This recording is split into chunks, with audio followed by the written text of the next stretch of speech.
Hi there, Caroline here, and welcome back to my channel. Continuing with my Lighthouse theme, today I'm sharing my week 10 bullet journal spread. I decided to make a spread that looks more like a calendar and is more organized. I gave every day a separate table with a header that are 6x2 dots and with little boxes that are 2x2 dots for the numbers inside. For the lines I used the Sakura Micron in 005. Underneath will be a 8x3 dots box for the weather. Yep, this week I wanted to try out how it will be to track the weather each day.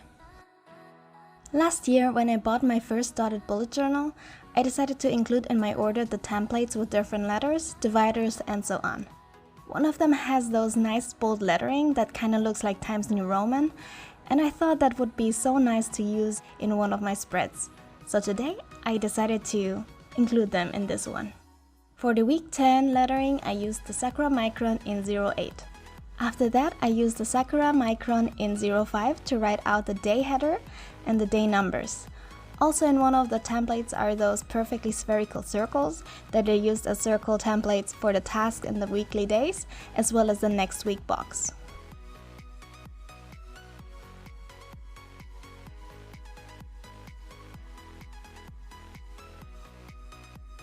Now that I finished all the boxes, I can move on to the Lighthouse. It will look very similar to the one in my last YouTube video. So if you are interested in how my title page in my March spread looks like, feel free to check out the video. I have the link in the description box.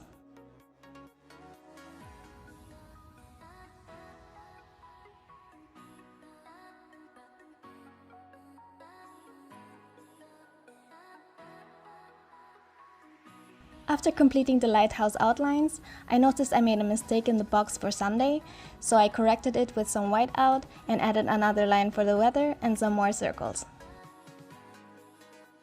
With all the line work done, let's get into the coloring.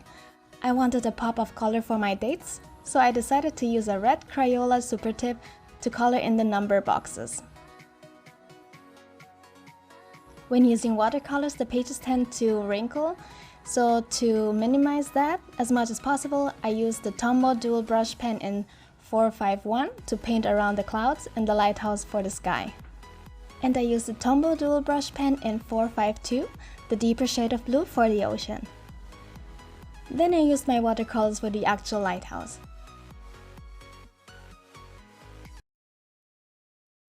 I used the same shades from my last video, starting with shading using a light gray and then using a mixture of brown and black for the cliffs.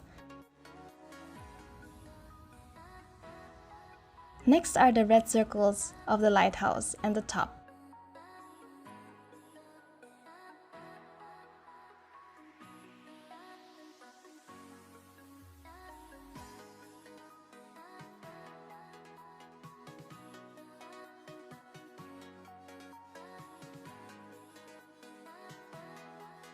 After that, I used a brown for the walkway and a light green for the grass around it. Then I took a deeper green for the bushes. This time I wanted a smoother blend and added more water. That made the page wrinkle more.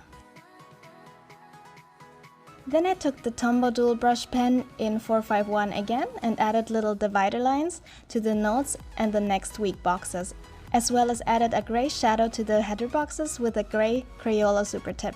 Later on I thought I shouldn't have done that because it doesn't look as good as I imagined. Now to some finishing touches. I added some highlights with a white pen and colored in the seagulls with a gray Crayola super tip pen. And with that all done, I completed the spread.